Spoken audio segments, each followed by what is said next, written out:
The Timeline is a Blue Wire podcast.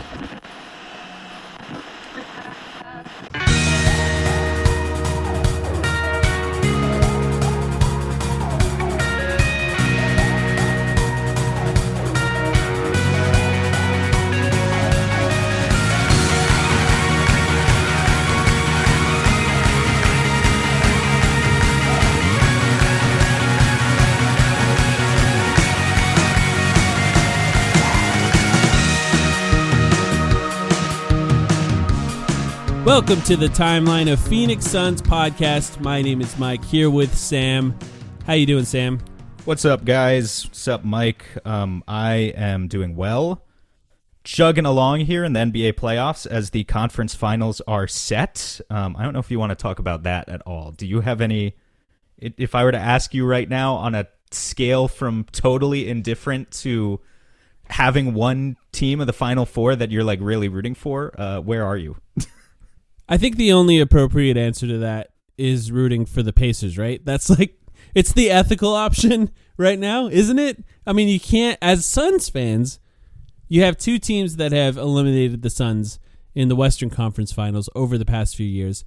And then, like, the Celtics on the other side in the Eastern Conference, you can't root for the Celtics. It's like rooting for, I don't know, they're just like one of the highest payroll teams with a stacked roster that was like miles above every other team this season. You could root for them, but that's just boring to me. It's rooting for the Yankees or something. We're calling them a stacked roster.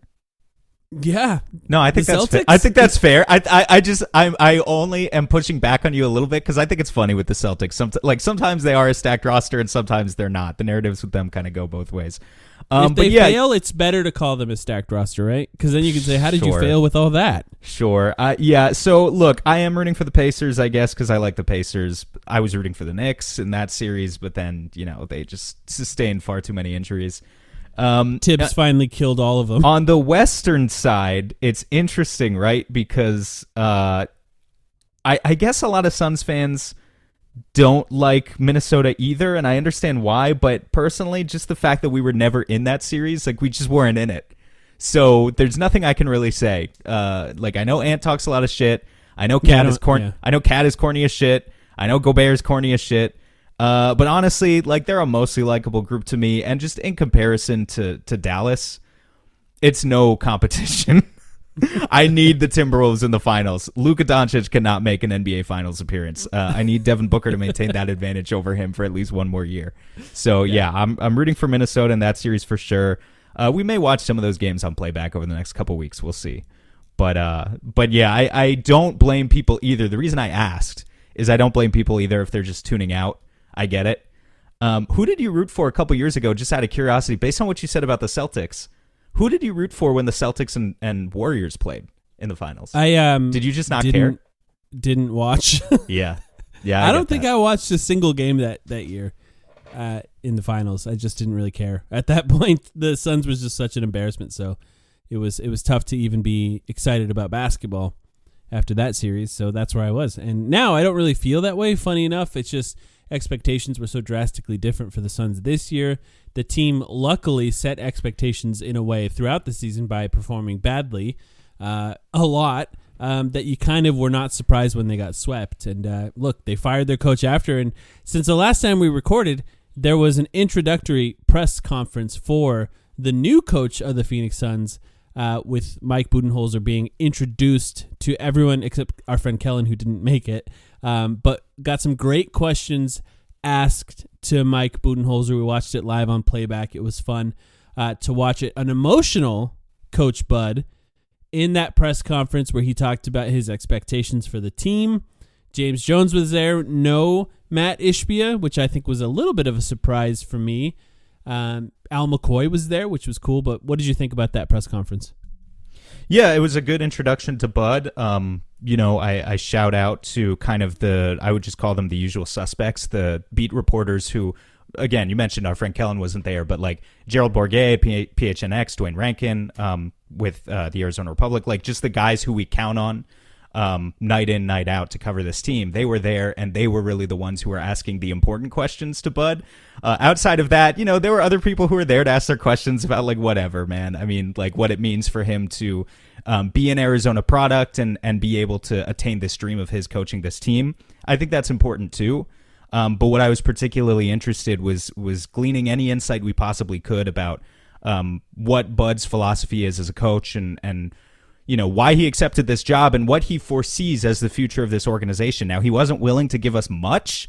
Obviously, he wants to keep a lot of it still under wraps so that they can kind of, him and James Jones and Ishbia together and all of them can go into the summer with kind of their own strategy and not reveal too much information publicly. And I get that. But yeah, it was important to hear some stuff from Bud. Definitely also the fact that just he was emotional, like you said. He's happy to be back. Yeah, there wasn't much about basketball.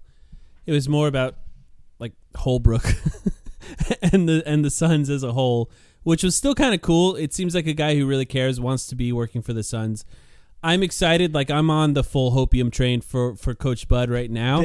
Yeah. And I'm happy to be on that right now because, it doesn't seem like we're going to go over how difficult it's going to be for the Suns to make moves in this offseason. So if you kind of want to be on the train of this team dramatically improving into next season, there's a couple of things that can make you feel a little bit better. A new coach is one of them. Them playing together more is another reason. But Coach Bud did talk about... Go ahead. Sorry. He did talk about shooting more threes at the very least and said, we're going to shoot more threes. That's exactly what I was going to bring up. Maybe people are tired of hearing about it, but it's nice to hear a coach say it too. Yeah, so he's just for clarity's sake, he said, they're going to shoot more threes. I thought he phrased it in an interesting way when talking about KD and Book specifically, who he kept referring to as Devin and Kevin, sort of naturally. He'll learn as he becomes more acquainted with them that he has to call Book. But he talked about kind of just wanting to add to their game and not take away anything from their game, which I thought was a diplomatic way of going about it. He also, I think maybe not in the live presser, but immediately afterwards, he was still taking some more questions from people. And I think he was asked, I forget by whom, he was asked about the point guard situation. And he did say basically that, they could benefit from having a point guard. He also made note of the fact that they want to be versatile. They want to have the ability to play with or without a point guard, but it definitely seemed like, in his opinion, that was one area of need for this roster, which is basically something we agree with anyway, I think. So it was good to hear from him about that stuff. Otherwise, not a ton in terms of basketball. I don't know if you caught the video that Amanda Pflugrad did sitting down with him. That released just today. Today being, what day is it? Is it Monday? That having released on the Suns YouTube channel today, Monday the 20th, where he literally said he believes in playing fast. He believes in playing random. He said the thing. He said, I believe in playing fast. I believe in playing random. I want players moving without the ball. I want the ball moving.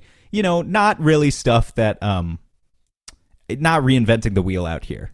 Let's just say that about vitamins. We yes. There was a reference to vitamins in the introductory press conference. We should mention this because it's going to come up throughout the season. So it's a good time for Suns fans to learn what this is.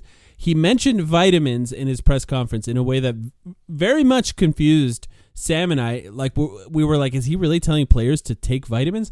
No, that's something that they call like individual player workouts. They call them vitamins for the players, where they tailor, customize individual workouts for the players to focus on, whether it be specific skills or specific parts of their body in order to help them improve. And then he tells them essentially to take their vitamins, like, do the workouts, because this is an important part. It's a part.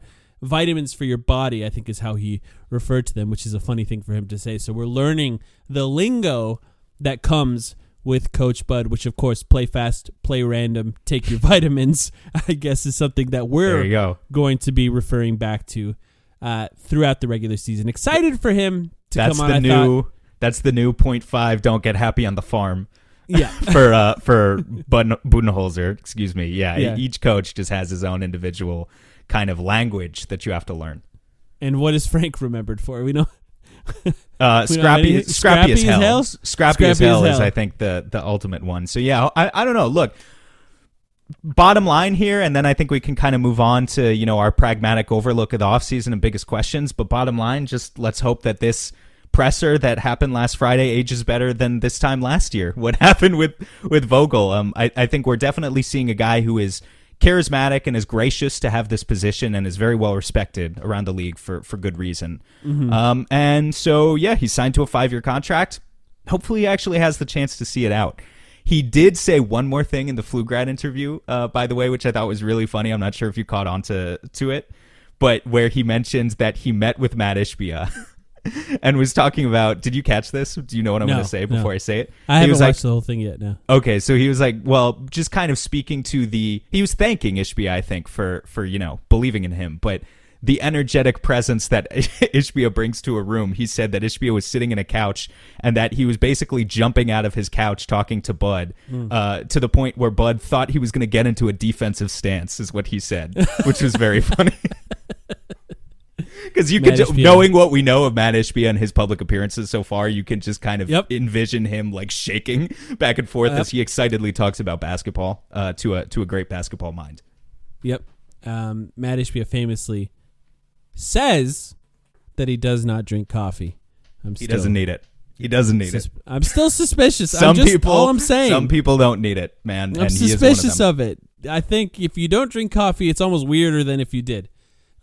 With the way that he acts. That's all I'll say. Okay, one more thing before we get to, we're going to talk about the biggest questions facing the Suns in this offseason. We're going to have to get to this. It's a good way to set up the rest of the podcast that will come after this. Now that the Suns appear to be done, at the very least, making moves up until, because they had to, of course, hire a coach. So that's something that had to happen. So I'm guessing nothing will happen until potentially the draft or the day of the draft if they plan on packaging that pick or the player that they draft into any sort of trade. So now we're going to cover the rest of the offseason. But they did also do one more thing, and that's hire a new assistant general manager. His name is Matt Tellem. He worked for the Brooklyn Nets. Used to go by Matty Tellem. Another Matt, son of former power agent Arn Tellem, who is now apparently working for the Detroit Pistons in his 70s, I believe, is Arn Tellem. And he has been described to anyone who appears to be reporting on this, which is, I believe, Gambo and Tim McMahon, as a cap expert who is very good at potentially getting around the rules of the cap a little bit. That's at least how he's being sold, how the hire is being sold to the Suns fan base. Not that we need to be made aware of a lot of information about assistant general managers, but we were. Any thoughts on that? Well, I hope he knows the new CBA inside and out. That's what he's being hired for. First of all, my first, I know nothing about Matt Tellem, who goes by Matt now. Did you mention that? The fact that he goes by Matt now?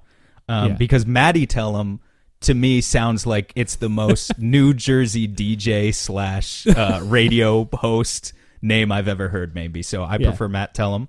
Playing Soldier Boy. Yeah. Yeah, exactly. Yes. I mean, I just hope he knows what he's doing. I think this is a really fascinating offseason for the Suns.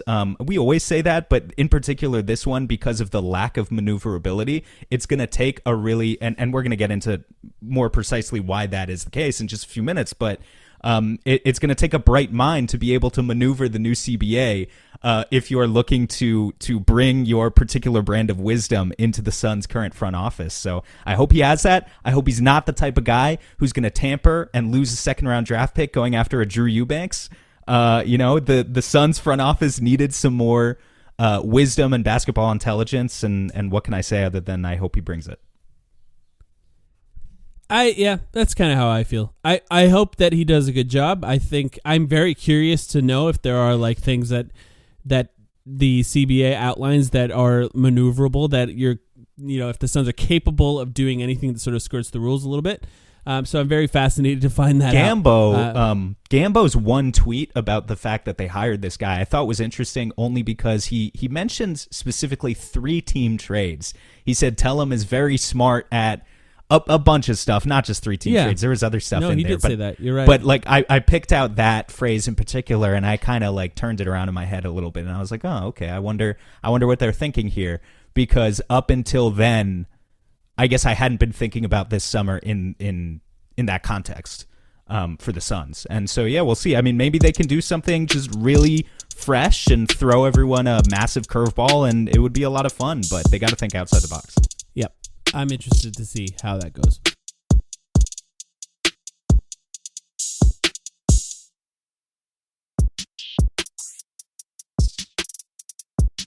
All right, so what we're going to do here for this segment is talk about the biggest questions facing the Suns in this offseason.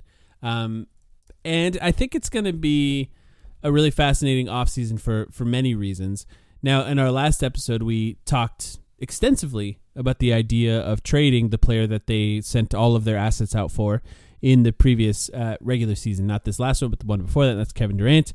And I think, assuming that doesn't change, assuming that they're looking at all of the options in this offseason, there's a lot of big questions that they could be facing. So we came up with some questions on our own, just like we do to preview the NBA playoffs. Now we're doing that same format to preview the offseason as a whole. And this will give us a nice sort of firing gun, if you will, starting gun, to look at the offseason and refer back to some of the issues that we talk about in this podcast as we do episodes in more detail about the draft, about free agency, about trades, and things like that. So I think there's a logical first place to start here, and that is breaking down the question of how will the second apron impact the Phoenix Suns. We just talked about old Matty Tell him here.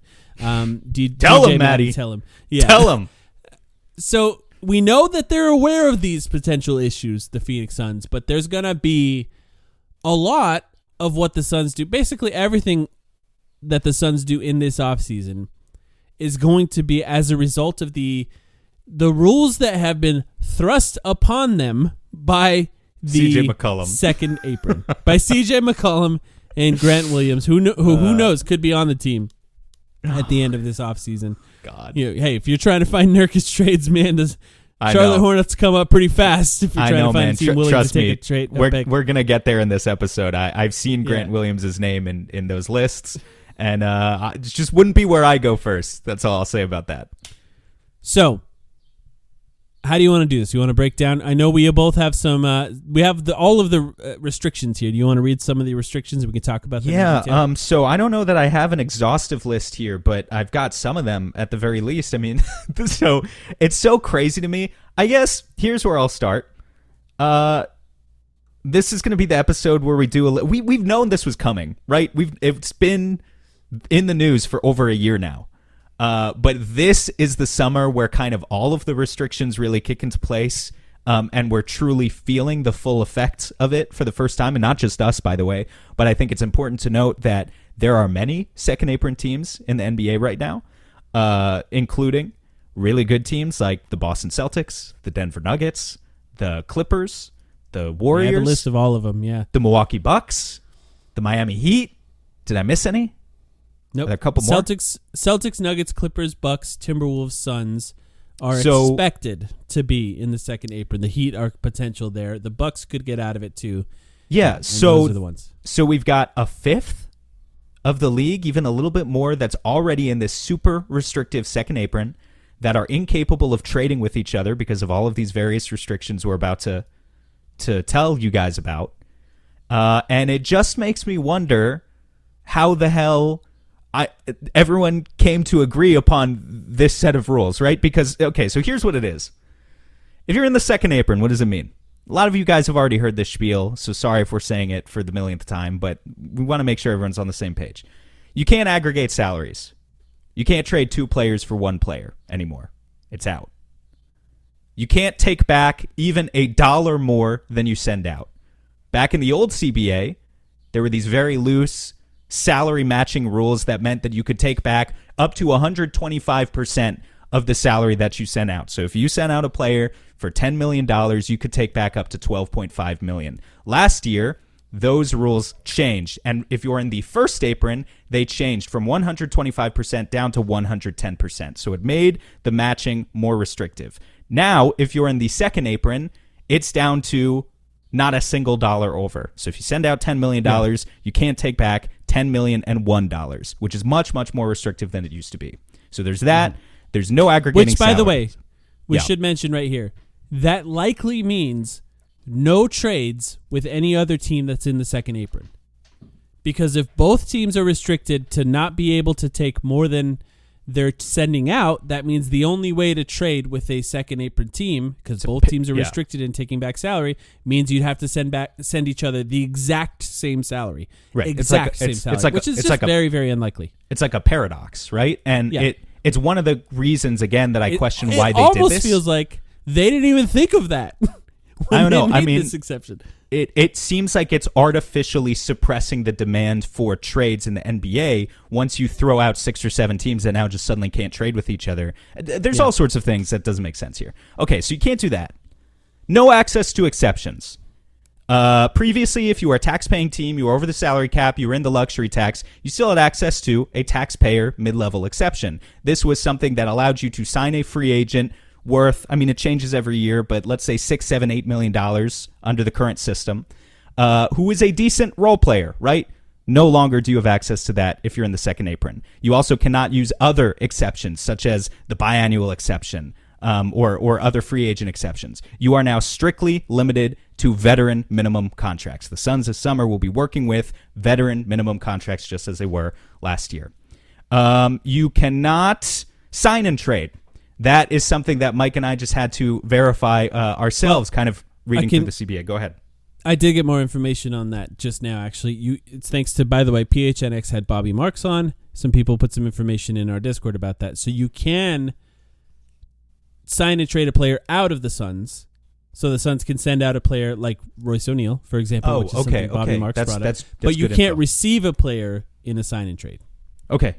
That's good, actually. I don't foresee Royce O'Neal being signed and traded out of the Suns, but I'm glad that, I knew Bobby Marks was going to be on their show today, and that's some good information.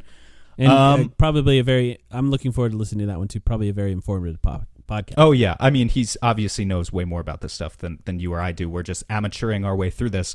Can't sign a player. This one is strictly speaking for in-season rather than the off-season, but it was already the case for us starting mid-season last year that when you're looking for buyout candidates, if you're in the second apron, you can't pluck a guy off the buyout market if his previous salary with his previous team was more than the mid-level exception, which is about $12 million. So when you're looking for buyout candidates, if you say, oh, it's okay that we haven't filled all our holes in the offseason, we'll just grab a buyout candidate at some point in the season. Well, if that's a minimum type or kind of a lower tier role player type guy who's cut from his team, then you can target that guy. If that guy is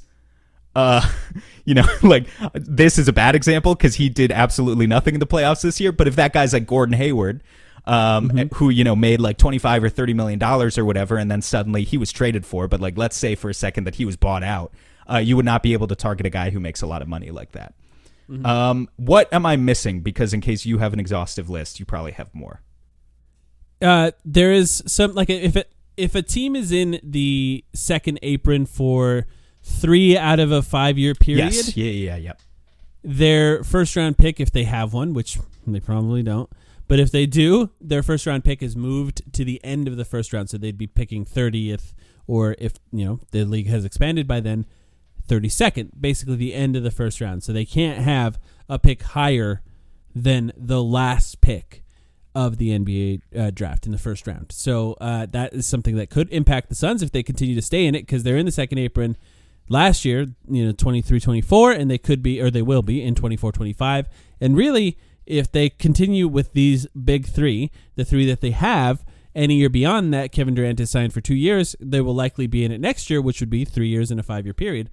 So for any of those picks, which are swapped in a way that maybe doesn't really matter anyway, but they would be at the end of the first round. So if things completely fall apart and wheels totally come off of this bus in a way where the Suns are now trying to keep any first round pick that they have, if they continue to stay in the second apron, that pick is going to be moved to the end of the draft. One thing I'll say about that, though, is similar to the point we were just making, that if you're the only team in the second apron 3 years out of 5, then okay, you're picking 30th or 32nd, like you said, if the Sonics and the Las Vegas Gamblers now exist as teams number 31 and 32.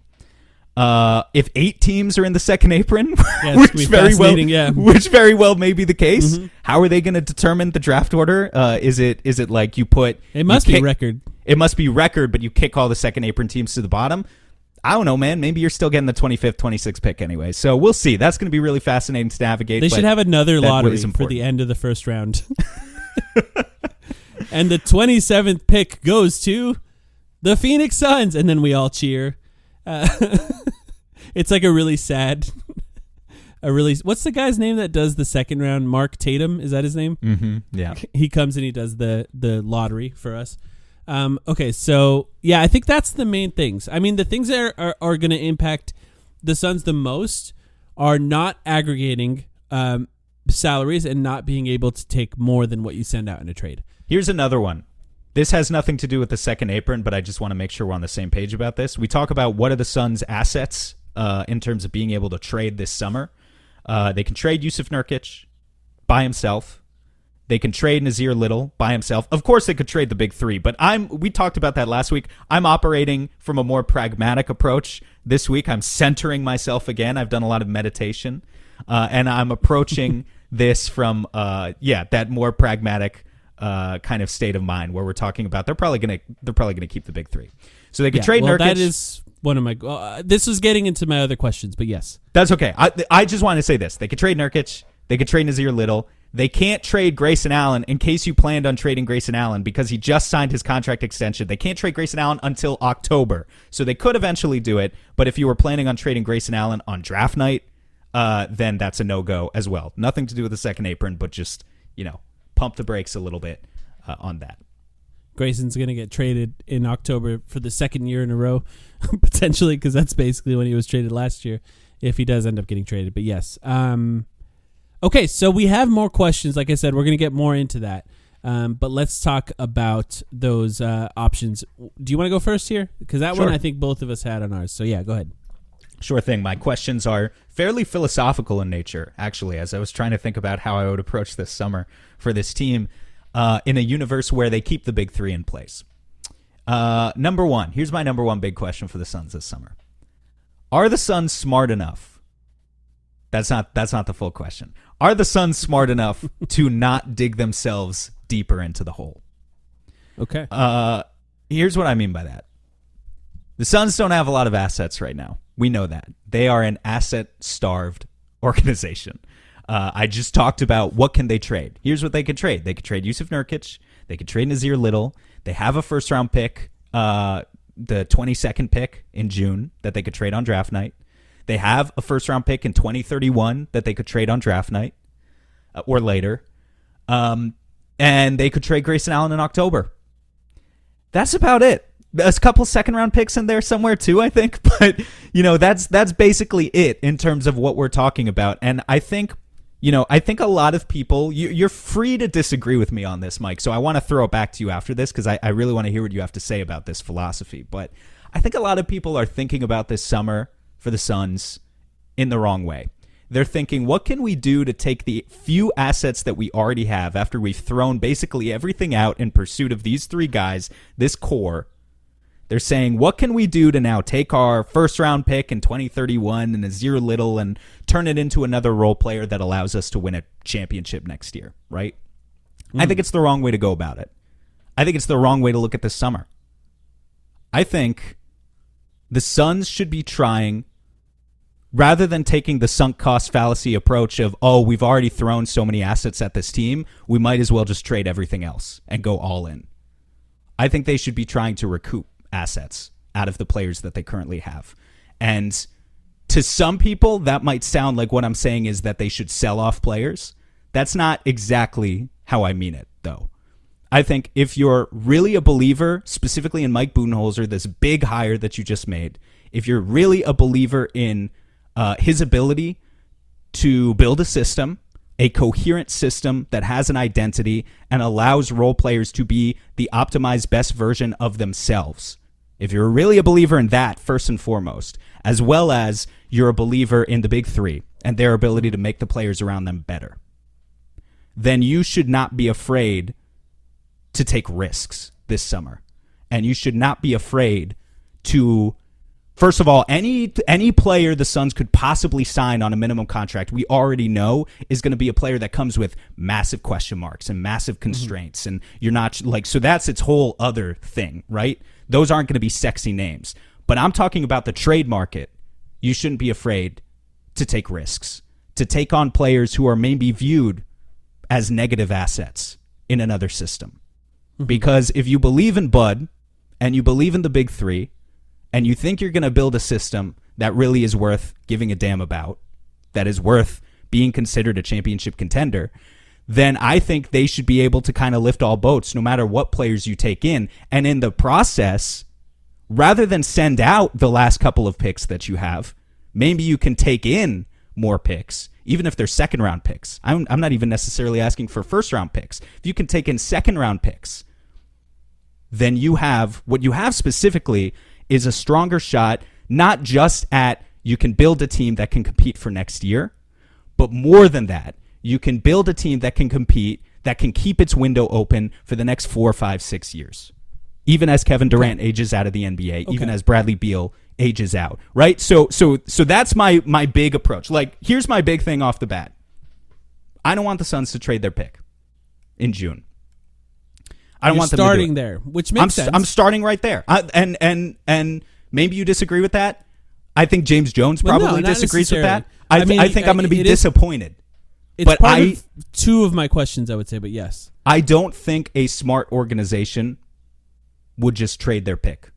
One of the only picks they're going to have all decade. I think you're already 15 feet deep into this hole of having no assets and no youth and no ability to replenish your talent pool, and there's no reason to dig yourself into a 16-foot hole when you're already in a 15-foot hole. You should be trying to get yourself out of the hole, and if you believe in the system and you believe in the talent at the top, then the guys on, like, it's not going to matter if you trade for a guy on the margins. You can create guys on the margins who are already going to be playing better than the sum of their parts. That's what I think. Go ahead. Well, I guess I have a bunch of questions. Are you punting on the idea that the Suns could win a championship next year, or do you think that this could still lead to that? I think this could still lead to a championship. And this is where I think I'm going to lose a lot of people. They think that you have to choose between one or the other. This is why I highly encourage, now that I'm in my bag, bro, like, I highly encourage all Suns fans, when I talk about this being our Moneyball Challenge offseason, why this offseason is so fun to me, all Suns fans should go and watch Moneyball. If you've never seen Moneyball, just entertain yourselves with a great Is it on YouTube? 2-hour film. I don't know if it's on YouTube. If it's on YouTube, then we will watch it on playback, because the irony, there is great irony in this team that is already devoting $150 million to its top three players, that is deeply in the second apron already, and comparing them to the 2002 or the 2001, I can't even remember, Oakland Athletics, who were, looked at as this dog shit organization in Major League Baseball that couldn't pay anyone. But that's how we have to treat this offseason. Every move has to hit. All the veteran minimum signings have to hit. You are going to be taking a bunch of misfits.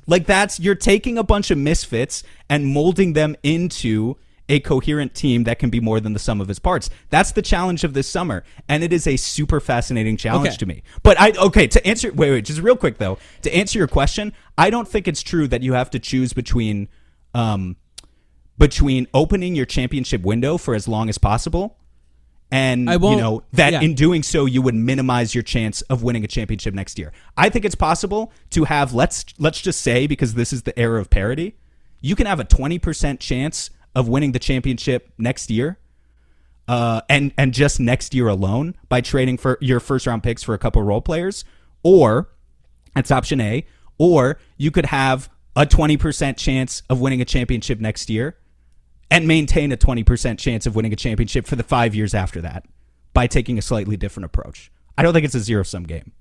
I don't quibble with that in particular, and I think that's an interesting approach. But my second question to add to that, to help you to clarify the approach that you're taking here, you're talking about the Suns improving their assets, their war chest of assets, which is now, of course, empty. You're going to ask me how? Yeah. That's That's why DJ Matty Tellum's going to be cooking up beats. That's why DJ Matty Tellum's here, baby, to fucking figure this shit out. What if you trade Here we go. this first round pick that they have right now for more picks? First of all, what about trading the 2031 pick for more picks? You could do all that. But you can trade a pick for more picks. Yes. You could trade the 2031 first round pick to OKC for 8 second round picks. Maybe that's worth it. In fact, I'll tell you right now, I think that probably is worth it. But that isn't specifically what I was thinking about. What I specifically was thinking about was using Yusuf Nurkic to do it. A lot of people are going to say... Nobody's going to give you a pick for Nurkic, though, right? I don't know. Are you sure about that? No. Here are a few teams. So here's the thing, man. Let's just talk. Is this like delving into one of your other questions? Are we just like going full? It's okay. Full yes, territory but that's in there? okay. We got to talk about Yusuf Nurkic. It's a good conversation to have. Well, let me just say this. Let's just hold that, okay? Because I will go over one of mine because I think it's related to this, and that question is sort of, what if the Phoenix Suns do keep the big three, which we're assuming they do. So in this scenario that you've outlined, Moneyball scenario, I guess we'll call it, right? The Phoenix Suns Moneyball scenario. They're keeping Kevin Durant, they're keeping Devin Booker, they're keeping Bradley Beal. We're talking about replenishing their assets, and we're not talking about trading really Devin Booker or Kevin Durant in this scenario, in the most Matt Ishbia way possible of answering this question, Mike. We're talking about doing everything. We're going to replenish their assets, and we're going to make the team better. And you might literally think that's impossible, but I'm telling you right now that we're going to find a goddamn way to do it. All right. I mean, I appreciate the high level of promises. I do feel like you're selling me a little bit of snake oil. But if you figure out a way to do it even as a thought experiment, I'm excited to hear it. And maybe that's not today. Here's maybe where we start. Can we start with Yusuf Nurkic? Sure. And let's say this is another one of my questions too, and I want to reiterate it because you talked about it, but I think it's an important place to start with this. So you're talking about, my question is, can the Phoenix Suns make trades? This is a very, very basic question, but I thought it was important to outline the difficulties that they're facing. So this is part of my will the Phoenix Suns keep the big three question. Okay, so let's just reiterate what players are currently on the Suns next year, salary-wise, outside of any sort of player option, right? Kevin Durant, Bradley Beal, Devin Booker. Let's just say they're not trading those guys. The other guys that are on the Suns as far as salaries next year, Yusuf Nurkic, Nazir Little, team option, David Roddy. I'll just throw it out there, $2.8 million. And then player options for Eric Gordon, Josh Okogie, Damian Lee, and Drew Eubanks, which we'll just assume none of those can be traded right now because I'm sure there are restrictions for trading those anyway based on when they are allowed to pick those up. So that means their trade assets outside of Kevin Durant, Bradley Beal, Devin Booker are Yusuf Nurkic, Nazir Little, and then if you want to count David Roddy's $2.8 million, you're not really going to find a player that makes less than that. So yeah, it's two players. It's two players and two picks. Let's fucking do it. This is the challenge. Let's do it. Let's talk about Yusuf Nurkic first. $18.1 million salary. A starting caliber center. Can you think of any teams around the NBA? Here's my Dora the Explorer. Can you think of any teams around the NBA, Mike, that are in need of a starting caliber center at the moment?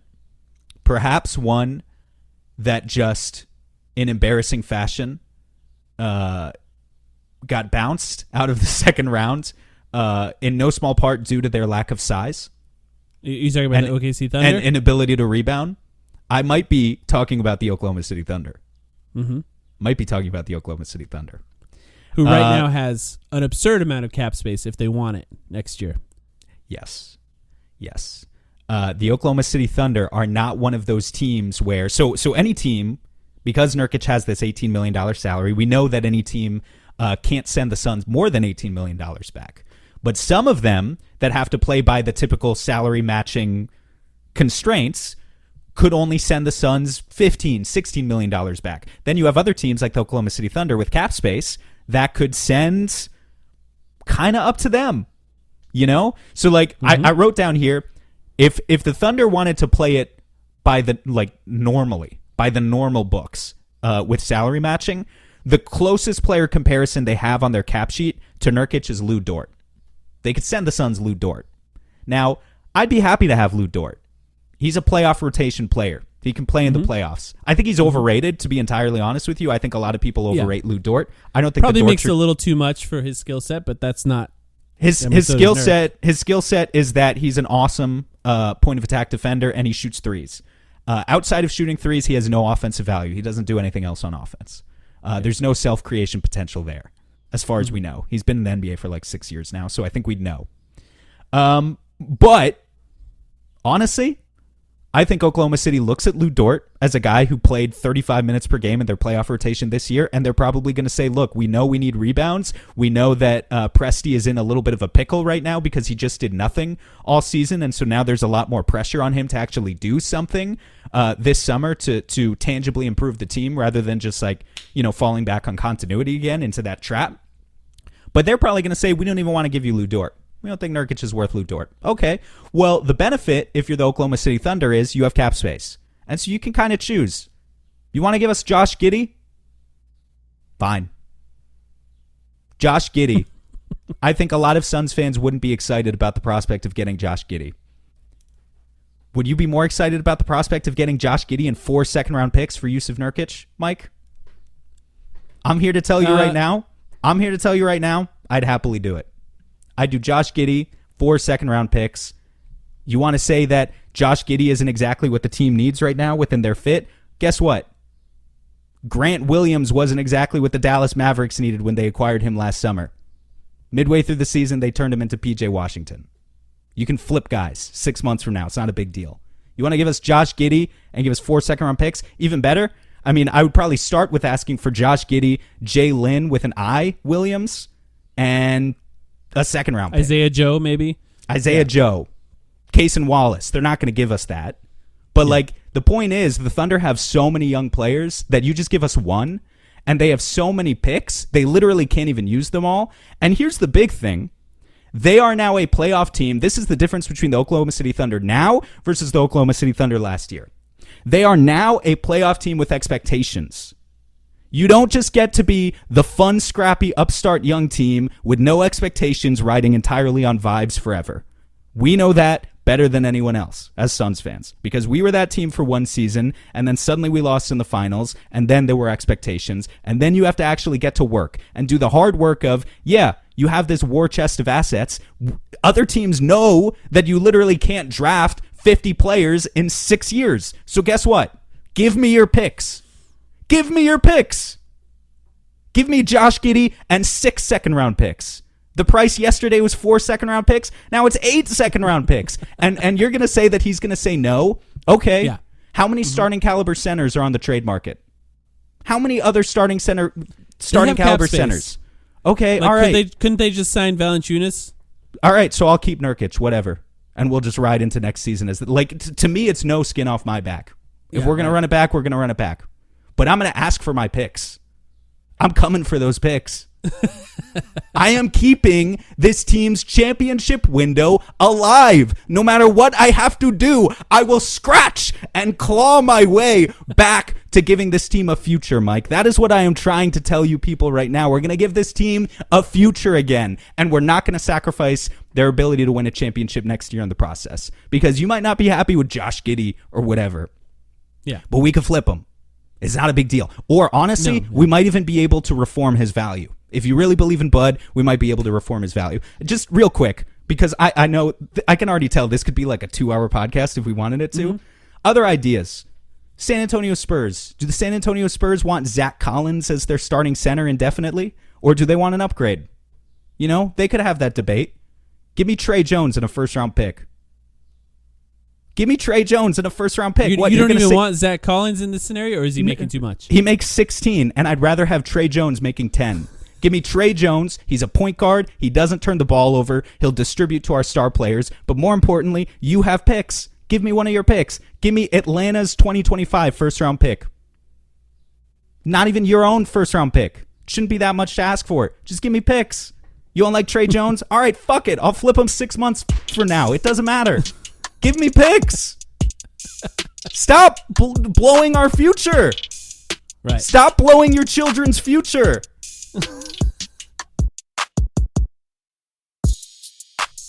I've ranted for long enough. I need your reaction.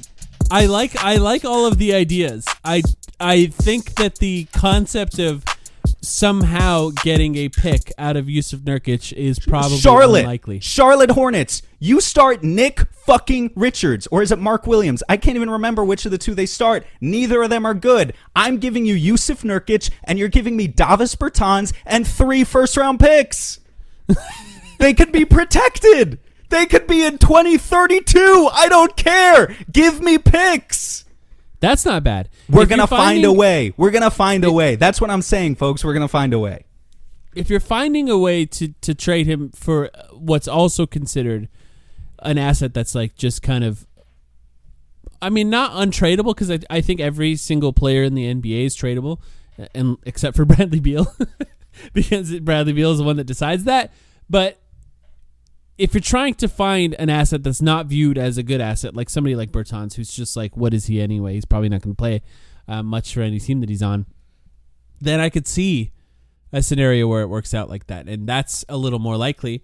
I'm skeptical, and if they figure out a way to do it, I mean, credit to you for even thinking of that, because my first thought, and I think this is the first thought of anyone thinking about this, is in order to trade Yusuf Nurkic, you have to attach a pick to him. And that's kind of how I've looked at it. Sure. Would you be willing to attach a pick to Yusuf Nurkic if you get a pick back? No. Wait. Not even if you get a pick back. No. Sorry, I didn't understand what you were asking. If I get a pick back, it needs to be a better equivalent pick. If it's a worse pick, then no. If it's a first and a second, but maybe a slightly worse first. If it's a first, it depends on the team. I mean, okay. We could go through all the, but let me reiterate again why I think this is so important, because, I think people might not properly understand unless we discuss the alternative. So the alternative to doing what I'm saying is taking our 2024 pick and our 2031 pick and attaching it to those guys and seeing what's the best possible player that you could add to the core using those picks next year. Can I throw out a few names to you? Sure. About Nazir Little specifically? Yeah. So that's a tough one, the salary he makes. So take a guy like Nazir Little, who makes $6.7 million. You need to find a guy who makes less than $6.7 million, who you could maybe attach a pick to and trade for a guy that you're then saying gives us a substantially better shot at a championship next year. Mike, what do you think of Dean Wade? Do you like Dean Wade? Yeah, playable. Good player. Playable. Has he ever been really a rotation level piece in the playoffs? No, he doesn't have that experience. I do think he's playable. He was injured. I think he's a good. But yeah. I think he's a good defender, and I think he can shoot. And he's like 6'9", I want to say. He's taller than you'd think. Mm-hmm. But a first-round pick for Dean Wade is kind of steep. Let's be real. No, you're right. Corey Kispert. I like Corey Kispert. I have suggested in the past that the Suns trade for Corey Kispert. I can't remember what specifically that situation was last year when we were bringing up Corey Kispert. It was the Chris trade Paul deadline, trades. I believe. Yeah. Or it might have been Chris Paul or Ayton trades. I can't remember anymore. But I like Corey Kispert. He's like if Yuta Watanabe was good. He doesn't defend though, and he's like not the size that you really ideally want for a wing. And trading a first round pick for Corey Kispert, that's a lot. This is the funniest one, by far the funniest one. Jalen Smith. Jalen Smith blocks shots and shoots threes, and most importantly, James Jones drafted him, and he ended up he loves him already, I guess. And if he traded pick. But if he trades another first round pick to get Jalen Smith back, I don't know what I would do. I don't know what I would do. So like if we're talking about this tier of player as the type of player that you can acquire, if you package a pick, then part of me, honestly, man, is just like, what's the point? Let's just find the workaround. Let's just be really, really good with our margin plays, with the guys that, like, again, the misfit toys that no one else wants, and tell ourselves that we can turn them into something. I'm not trading a first-round pick for Jalen Smith. I get it. I totally get that. And I think if you're actually thinking about the first-round picks and attaching them to anyone, it's absolutely Nurkic. right? It has to be. Because you're bringing up a potential other option than the Moneyball option as attaching a pick to Nazir Little, but it's Nurkic, right? It's Nurkic, and that's I fair. know they've said they're willing to bring back their starting five and just roll from there, and maybe they're looking at more options like what you're describing.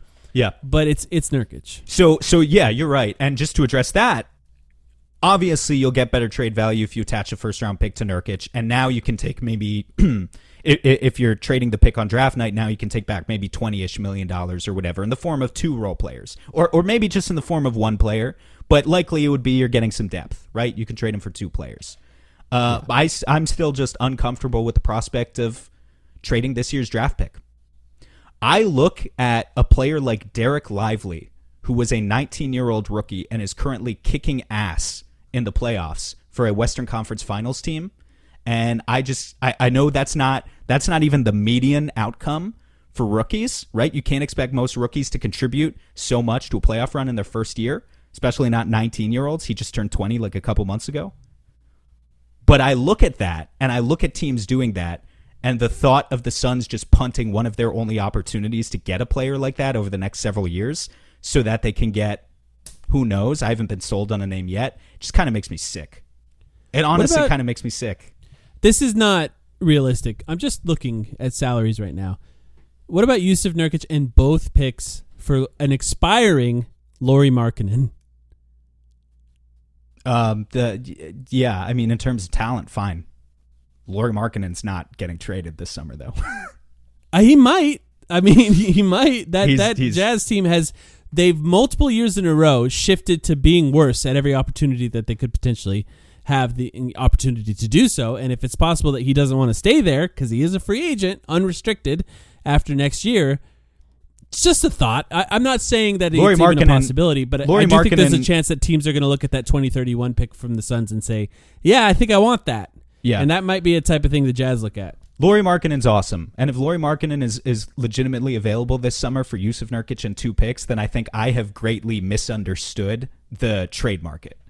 Because that's not what I was like. That's not the tier of player that I was anticipating whatsoever. If he's out there, sure. I just don't think he is. Yeah, because the other guys around that level of salary: Yusuf Nurkic, Harrison Barnes, Jonathan Isaac, right. Bogdan Bogdanovic, Rui Hachimura. Yeah. Once you start talking about, you wouldn't put both first round picks in for any of these guys. You wouldn't right? even trade a first round pick. Yusuf Nurkic and a first round pick for what? Harrison Barnes, Rui Hachimura, Jonathan Isaac. None of those make sense. Denny? Yeah, but Washington actually likes Denny. They Washington likes him, and he's signed for multiple years. I'm not even sure he's able to be traded, but it's just another player that's a similar salary out there that could be traded. It's a tough situation to look at, and I'm glad that was a place that we started because, I mean, the question to me is this covered both of my questions of what if the Suns keep the big 3, which I think they will, and what if. Or can they even make trades? Because I think the question about trades is a fascinating one because really there's only 2 assets right now plus picks. And that's, I think, the situation that they're looking at. And it's a really tough situation. They can make trades. They just have to have the will. Davis Bertans and 10 second-round picks. You're coming. Welcome to Phoenix. Oh, my God. This is going to be a fun summer. Honestly, because this is the shit that really like intellectually stimulates me about the NBA. It's not like it's easy to put. It's not easy. I shouldn't say it's easy. It's never easy. But like you put stars together, you can kind of tell what stars are going to do when you put them together, right? Like the Suns star trio obviously hasn't measured up to what we wanted them to be, but it's not that hard to anticipate a season out of them where things kind of start clicking and they can add some stuff to their games and it just makes sense, right? But once you start getting the guys who just no one else believes in, and you can make it work, and you can rekindle some of the magic behind this team that actually makes them, almost it's not fair to call them an underdog really when they have so much salary going towards the top guys, but almost like an underdog story. If they can craft a good bench out of 0 assets, then to quote Brad Pitt, they'll have changed the game. All right, you got another question that you want to cover? I do have other questions. I will stop. Okay. The purpose of this episode wasn't just to talk about Moneyball, guys, I promise. All right, question number 2. Size or skill? Size or skill? You know what you're probably going to say? Both. I mean, yeah, ideally. Ideally, you get both. Well, here's the thing. Once we get into free agency, I think this is going to be really interesting to measure up how the Suns build an identity. Because ideally, you get both. The problem is the guys who have both size and skill make $40 million a year. That's how the NBA works. So the guys who make $2 million a year typically have one or the other. I think you can envision, without even throwing names at it, you can envision all sorts of archetypes that the Suns could bring in this summer, right, Mike? You could bring in the 6'1" point guard who facilitates really well. That's an archetype. You could bring in the 6'5" movement shooter who's a little undersized on the wing but shoots the hell out of the ball, right? That James Jones loves those players. We've had many of those players in the past. That's an archetype. You could bring in the 6'9" tweener who defends multiple positions but is raw offensively. Archetype. Need I go on, right? Just you can stack all of these players together. These are the types of players, again, not even naming names. You can envision, I'm sure when I say these archetypes, you can envision a certain guy fitting into each box. But even if the Suns sign all of those guys this summer, eventually you're going to get into the playoffs. Hopefully, I hope.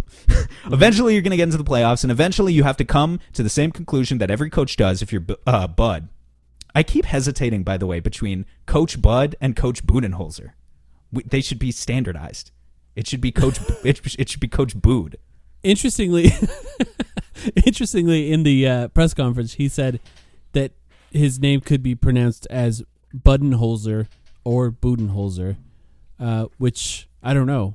Should be. I feel like it's like you should be choosing one here. I'll call you whatever you want. Whatever you want your name to be, I'll call you that. But yeah, Coach Boo, is that what you're going with?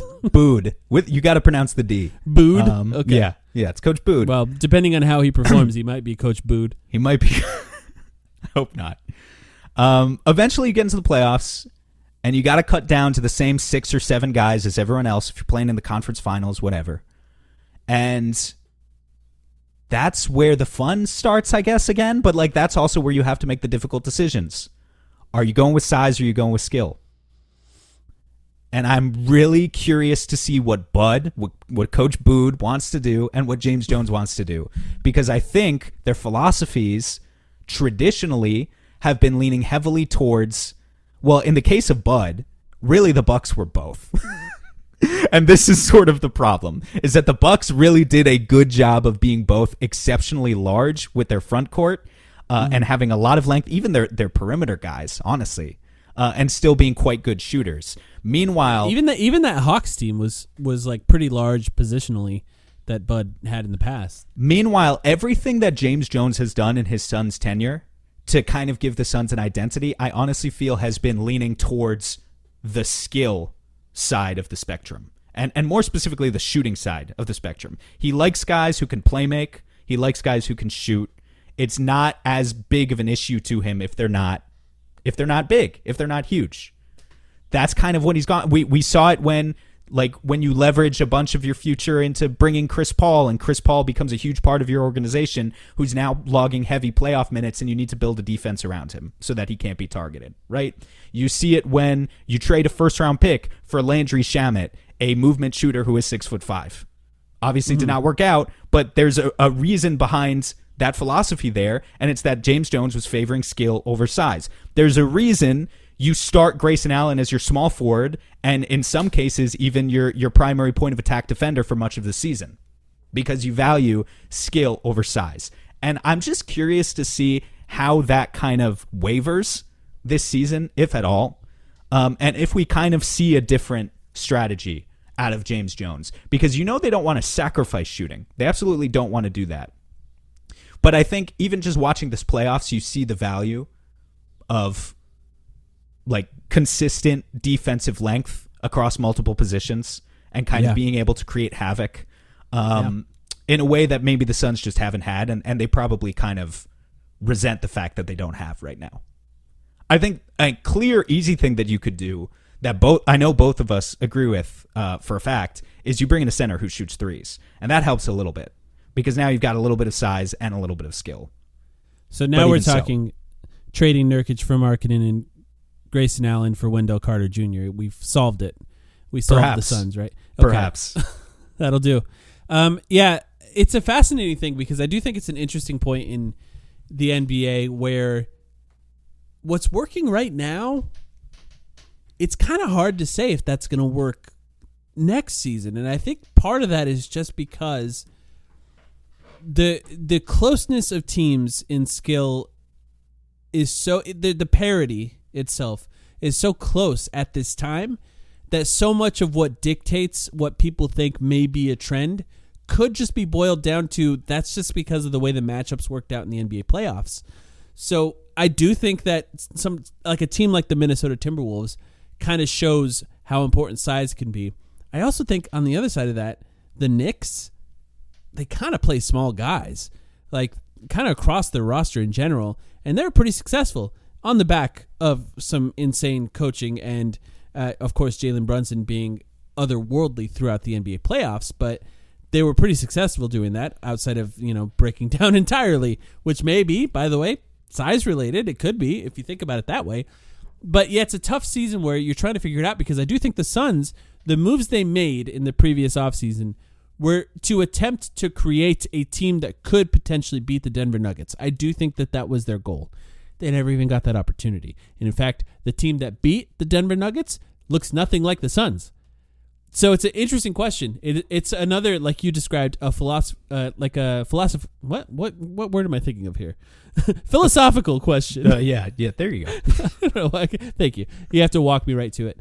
In a way that it's a decision that the Suns have to make, but I do think that they're approaching it in another Matt Ishbia way to try to do both. They're really trying to figure out a way to do both. And ideally, last offseason, they would have told you that they're trying to do both as well. If Yuta Watanabe shot the hell out of the ball all season long and Keita Bates-Diop was out there with a 7'3" wingspan and, was a capable... Like, they were trying to do both. I recognize it. They really were.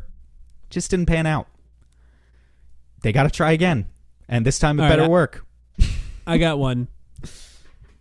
Can the Suns meaningfully improve via free agency?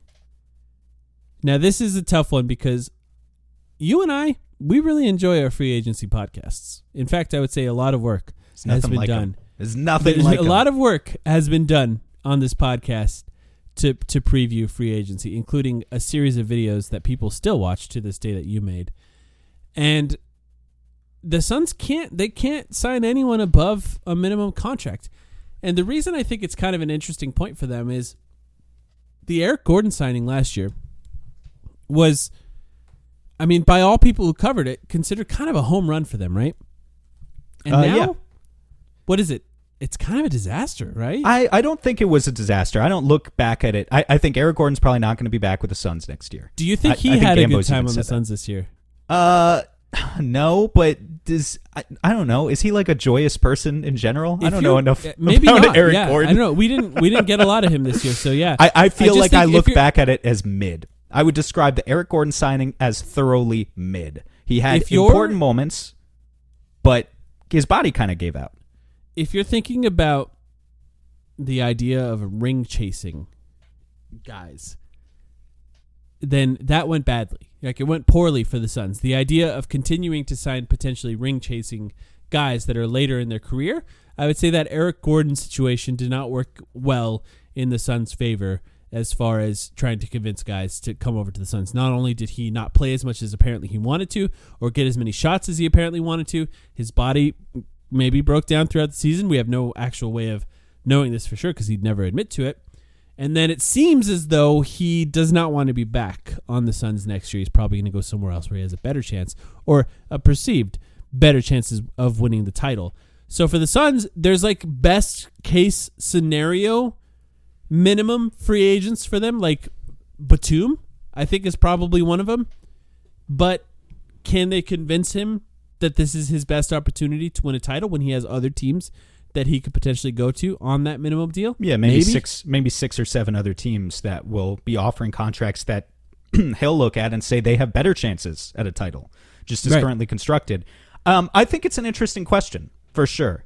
I think there's an interesting question behind it, too, to say, like, does it even matter? Because I'm not ideologically against ring-chasing free agents whatsoever, but I think you have to sign the right type of ring-chasing free agent, which maybe Eric Gordon wasn't for this team, and that's if KD and Book, and I wish they weren't like this, but if they're going to have this kind of happy-go-lucky attitude at times, then everyone else you got to bring in has to be a dog. Like, that's what this team was really missing this year, and Eric Gordon just couldn't be that, right? I don't even necessarily mean defensively. I just mean you need to see it constantly in the energy with which they play each possession on the court. Yes, that could mean them being like wreaking havoc on defense and like racking up steals and whatever, but just like general effort and hustle. I don't think Eric Gordon was capable of providing at this point in his career. I was still happy to have him for the spacing. I don't think his season was an entire disaster. But like Nick Batum, I think would be the type of free agent where if he was willing to come here, I think he could provide like just a little bit more effort and edge to this team. But then there are other ring chasing free agents where it's like, I don't know if you could provide that, so I might as well take a risk on a young guy. He's just he's a tall player who's capable of playing. Whereas the Suns, part of the problem was that big swing that they took, if you want to call it that, and able to hit what they thought was a home run in Eric Gordon. Turned out you signed a player that didn't really fit in the way that you want him to play with the big three. Like, he just couldn't really be on the court with them, all three of them at once, because he's just too small. So if they could find a guy that can fit in that fourth person spot outside of a big, then that would be great. Do you have names? Have you thought of names for free agency? This is what people are waiting for, right? They want to hear some names. Yeah, not at the wing. We're going to do a whole free agency preview. We'll do a whole... Yeah, you're really putting me on the spot here. I don't throw some names out to you, and I don't I'll have just get wings. your initial reaction. I don't have wings. Chris Neither Dunn. do I, really. Chris Dunn's an awesome point guard. I'd take him in a second. Point guard. Mo Well, Bamba. he's not really an awesome point guard. He's an awesome player who is the size of a point guard. He's Jordan Goodwin, but good. He's but not Jordan a real point Betterwin. guard. Mo Bamba, I mentioned on Twitter. Bring in Mo Bamba, let him shoot 400 threes. Mo Bamba, sure. Do you think Torian Prince is at the point where he's going to be a minimum player? Yes. Okay, would I take he played him? For Bud. Would I take Atlanta? him? Yes, I would take him. I would take Torian Prince. Yeah. Daniel Tice? Plumlee? Sure. Steal one of the two guys, one of the two white guys that the Clippers played. Tice shoots threes. I'd prefer Tice. Jay Crowder? How do you feel about Jay Crowder? No. Some lines. I know I just said I want a dog, but sometimes you have to draw a line, and I draw the line that Jay Crowder and Patrick Beverley are two players who are not coming to this team. I'm sorry. I agree. Anyone else? I agree with you. Also, it seems from his time on the Milwaukee Bucks that Jay Crowder doesn't seem to like Coach Bud anyway. So maybe that dude just has problems with good coaches. I don't know. Cameron Payne? Yeah. Sure. Yeah, me too. Yeah, I bring him back. I'd take him back right away. Yep. What I liked about Cam is that he was small, but it didn't, like, when he was on the court, it didn't ever feel like he was small.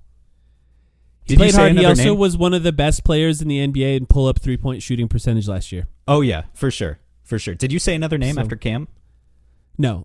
Josh Okogie. I mean, I threw him in there. He's on my list. I just don't know how you feel about him now. I want Josh Okogie back. It's because he's a dog? Josh Okogie is a dog. He always has a spot on the Suns for me. I don't know if he's going to play real minutes, but he's like at least an awesome third stringer, if not an actual rotation piece. Yeah. There's more guys out there, and we can take more time talking about those guys, but we'll save them as we get closer and closer to free agency. But if you're listening to this and you're a Suns fan and you have ideas, I would love to hear them, because often some of the best ideas come from you guys. So let us know if you have guys that you're looking at in free agency that maybe are less talked about, and then we can talk about them here on the podcast. Do you have any more questions that you want to cover? Yeah, I got one more question. Do you have any more questions? No, I think I do, but I think they were all kind of covered, because I'm like, one of them was, will the Suns even draft a player? I hope they do. We kind of had that conversation. I hope they do as well. We absolutely had that conversation, yeah. I hope they do as well, unless something materializes with Yusuf Nurkic that is like good. And I know that Lauri Markkanen trade is probably completely like out of the realm of possibility. It's something I thought of on the podcast. Like, it's just something I threw out there because they haven't signed him to an extension, and he seems to be a player who wants to win, and I'm not sure they're going to be that good next year. So it is what it is. But anyway, Lauri Markkanen is a rare example of something that would get me on board with the Suns continuing to leverage their future and trading more picks. Well, So what I like that was about a good Lauri idea Markkanen, on your part. what I like about that trade that I just thought of on the podcast as well, now that I'm thinking about it, is it kind of gives you insurance for a post-KD future, right? Because you could trade KD if it doesn't work after this season and then sign Lauri Markkanen into whatever deal that you could possibly get. And maybe you're trading KD into, if OKC keeps their cap space or something like that, you could trade him somewhere where you're not taking a ton of money back, 26. but then you're able to hold on to. 26 second-round picks from OKC. Yeah, for KD. Yep. Sure. Sure. My last question. I realize we're going over today.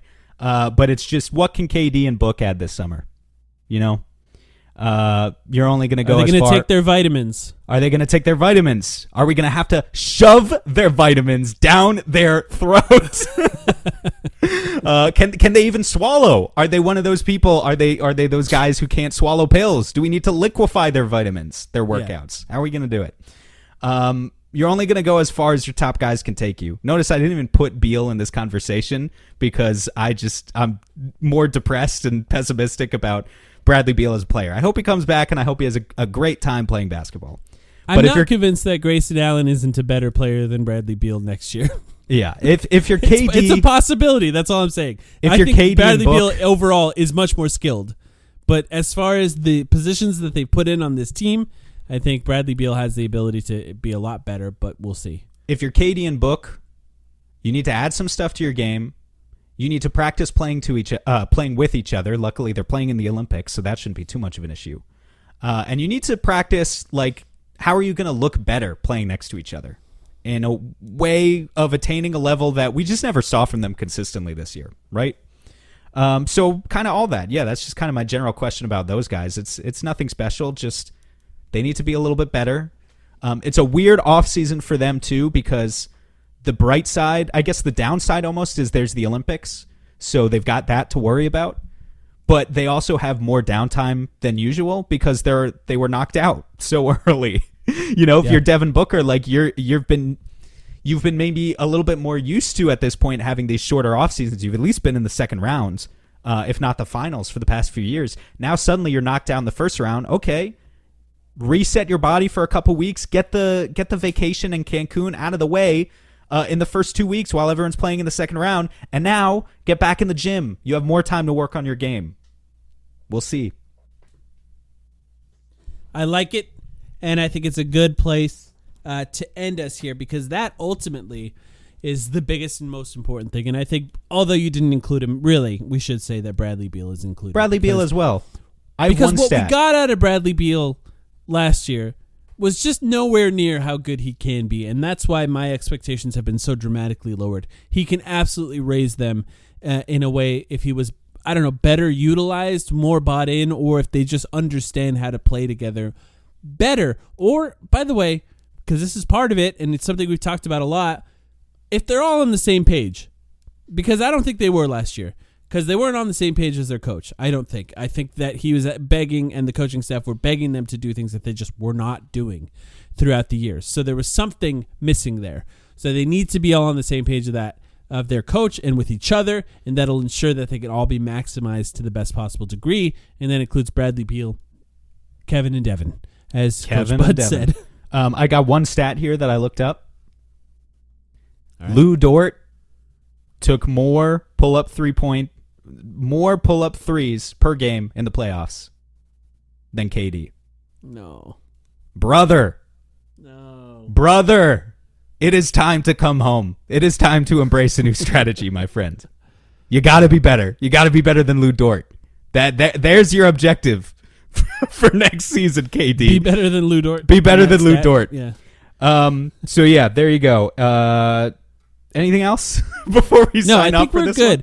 we're good. Yeah, watch I'm curious Moneyball. what everyone thinks. We're gonna go to the casino with whatever the odds are. We're gonna flip the odds on the whole casino. We're gonna be better. We're gonna be younger. We're gonna be faster. We're gonna play random. We're gonna play random. He said the thing. Okay. All right. Thanks everyone for listening. If you want to join our Patreon, it's patreon.com/thetimeline. We'll be back with a midweek episode this week talking about whatever happens throughout the week and possibly the playoffs. If you want to watch the playoffs with us, we'll be watching on playback, audio only, but we'll join and all talk together during those games. We appreciate you all, and we'll be back very soon.